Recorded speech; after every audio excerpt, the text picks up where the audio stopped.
మీ business ఏదైనా మీ ఊర్లో promotion చేయాలంటే అది సుమన్ టీవీతోనే సాధ్యం. ఇప్పుడే సంప్రదించండి. Welcome to Suman TV. This is Satyam Prasad. ఈరోజు భారతదేశంలో సంచలనం రేపుతున్న ఉగ్రవాదుల దాడి.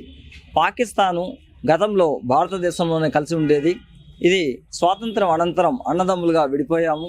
అప్పటి నుంచి కూడా భారతదేశం సానుకూలంగా స్పందించిన హిందూ ధర్మాన్ని పాటిస్తూ ఎంతో సహనంతో ఉన్నప్పటికీ పక్కనే ఉన్న పాకిస్తాన్ పక్కలో బెల్లంలాగా తయారయ్యి ఎన్నోసార్లు హింసాత్మక ఘటనలు భారతదేశం పైన చూపిస్తూ ఎంతోమందిని పొట్టన పెట్టుకుంది.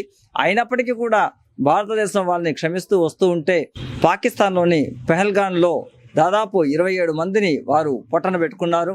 అందులోనూ కూడా అతి కిరాతకంగా వారి యొక్క ఐడెంటిటీ కార్డు చూసి హిందువులా అని తెలుసుకొని భారతీయుల్ని మరింత కిరాతకంగా వాళ్ళు చంపడం అనేది జరిగింది.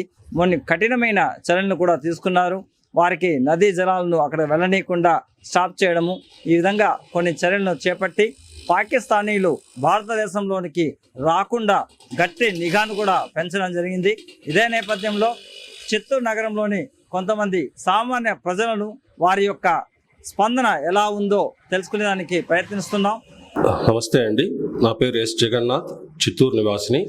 సో మొన్న ఒక 2 రోజుల క్రితం పహల్గామాలో జరిగినటువంటి ఉగ్రవాదుల దాడి గురించి మాట్లాడడానికి వచ్చాను.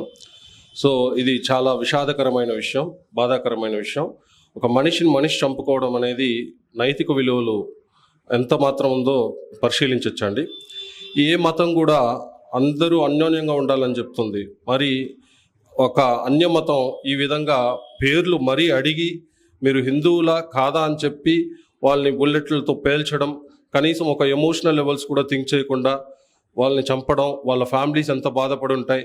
ఇది ప్రతి ఒక్క హృదయాలను కదిలించేటటువంటి విషయం. మన గౌరవ ప్రధాని మోడీ గారు వెంటనే స్పందించి తగు చర్యలు తీసుకొని ఈ విధమైనటువంటి దాడులు ఎలాంటి పరిస్థితుల్లో రిపీట్ కాకుండా ఒక శాశ్వత పరిష్కారాన్ని అందించగలరని ఒక సామాన్య వ్యక్తిగా ఆశిస్తున్నానండి. పెహల్గాన్లో పాకిస్తానీయులు భారతీయులైన 27 మందిని అతి కిరాతకంగా చంపారు. మరి దీనిపైన మీ యొక్క స్పందన ఏ విధంగా ఉంది? జై శ్రీరామ్, జై భారత్. నా పేరు వేలు, విశ్వ హిందూ పరిషత్ దక్షిణాంధ్ర అర్చక మఠమందిర సభ్యుడిని. మన కాశ్మీర్ పెహల్గాన్ ఆ లోయలో టూరిజంకి వచ్చిన 27 మందిని అతి దారుణంగా కిరాతకంగా హిందూ అని అడిగి మరి వాళ్ళ మర్మాంగాన్ని చూసి చంపడాన్ని తీవ్రంగా ఖండిస్తున్నాము. ఈ మతోన్మాదాన్ని దీనితో ఆపేయాలని కూడా కోరుకుంటున్నాము. మన నరేంద్ర మోడీ, భారత ప్రధాని నరేంద్ర మోదీ కూడా వెంటనే స్పందించి ఆ తీవ్రవాదులను కూడా కనిపెట్టడం జరిగింది. ఇంకోసారి భారతదేశంలో ఉండే భారతీయుల మీద ఎటువంటి కన్నేసిన 27 మంది చంపిన తీవ్రవాదులకి చాలా కఠినంగా ఉండాలి శిక్ష. ఈ దేశంలో ఉంటూ ఈ దేశం తిండి తింటూ ఈ దేశాన్నే వెన్నుపోటు పొడిచే వాళ్ళని ఇక్కడి నుంచి తరిమేయాలని కూడా కోరుకుంటున్నాను. నమస్తే అండి, నా పేరు కే యుగుందర్. నేను బిజినెస్ చేస్తుంటాను ప్లస్ సోషల్ సర్వీస్ అండి.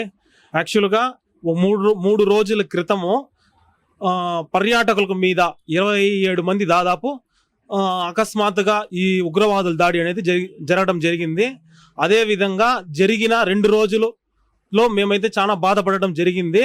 యాక్చువల్గా వచ్చి ఈ పర్యాటకుల మీద దాడి అనేది చాలా దారుణమైన విషయం. దీని వెనక ఎవరున్నారో వాళ్ళందరినీ కూడా ఖచ్చితంగా హతమార్చాలనేసి కూడా మేము డిమాండ్ చేస్తున్నాము.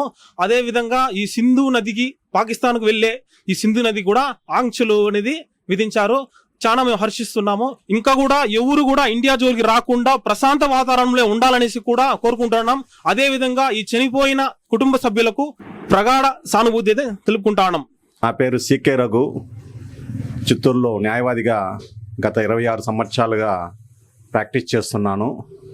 ఈ భారతదేశంలోని జమ్మూ కాశ్మీర్ నందు పహల్గామ్లో ఉన్న మన టూరిస్టులందరినీ కూడా 26 మందిని పొట్టన పెట్టుకోవడం అత్యంత నీచమైన చర్య. అది ఈ సమాజాన్ని పూర్తిగా నాశనం చేయాలనే దురుద్దేశంతో ఇటువంటి పిరికిపంద చర్యలకు పాల్గొంటున్నారు. దీనంతా మేమందరం కూడా పూర్తిగా ఖండిస్తున్నాము. మా ఆత్మత్యాగాన్ని చేయడానికి కూడా మేము సిద్ధంగా ఉన్నాము. ఎందుకంటే ఈ భారతదేశాన్ని కాపాడుకోవడం అనేది మా అందరి బాధ్యత. మోడీ గారు చాలా చేస్తున్నారు. అటువంటి మోడీ గారుకి మనమందరం కూడా సంఘీభావం చేసి వారు చేసే ప్రతి విషయాన్ని కూడా మనం పూర్తి మద్దతు తెలుపుతున్నాం. గతంలో జరిగిన దాడులకి ఈసారి కాశ్మీర్లో జరిగిన దాడికి చాలా తేడా ఉంది. గతంలో సైనికుల్ని మాత్రమే చంపేవాళ్ళు. ఈసారి భారతీయుల్ని, దాంట్లో ముఖ్యంగా హిందువుల్ని వెతికి ఐడెంటిఫికేషన్ చేసి చంపడం అనేది సామాన్యమైనటువంటి భారతీయులు ప్లస్ హిందూ సమాజం కూడా తీవ్రంగా దీన్ని వ్యతిరేకిస్తూ ఉంది. కాశ్మీర్లో ఏదైతే పర్యాటక రంగం అభివృద్ధి చెంది భారతదేశంలో అంతర్భాగంగా ఉన్నటువంటి కాశ్మీర్ కూడా అభివృద్ధి చెందుతూ ఉంది అనేటువంటి విషయాన్ని జీర్ణించుకోలేని పాకిస్తాన్ ఈరోజు ఈ దుశ్చర్యకు పాల్పడింది. తీవ్రవాదం మీద యుద్ధం ప్రకటించి మనకు శాశ్వతమైనటువంటి శాంతిని కాశ్మీర్కు భారతదేశం అందించాలని చెప్పి కోరుతున్నాం. అర్జునాచారి, విశ్వ హిందూ పరిషత్ సేవా విభాగంలో చిత్తూరు జిల్లా ప్రముఖులుగా ఉన్నాను నేను. మన పహల్గాన్లో కాశ్మీర్లో ఈ దారుణంగా హింసించి మగవాళ్ళని ఏర్పించి మీ హిందువులని చెప్పి ఎతికి కూడా వాళ్ళని షూట్ చేయడము చాలా బాధాకరమవుతుంది. కనీసం ఒక 2 డేస్గా మాకు నిద్ర లేకుండా, భోజనాలు కూడా తినలేకుండా బాధపడుతున్నాము. అక్కడ వాళ్ళ ఫ్యామిలీ వాళ్ళు ఇంకా ఎలా ఉన్నారో తెలియదు, కానీ మాకు చాలా మనసుకు కష్టంగా ఉంది. కేంద్ర ప్రభుత్వం కానీ దీన్ని ముందుగానే చర్చ తీసుకుని వాళ్ళని ఎట్లా హింసించాలో 10 మందిలో హింసించి వాళ్ళకి చేయాలా, అప్పుడు వాళ్ళకి వస్తుంది. వాళ్ళ పిల్లలు బిడ్డలు కూడా చూసి దీన్ని బాధాకరంగా ఉండాలని చెప్పేసి భావిస్తున్నాను.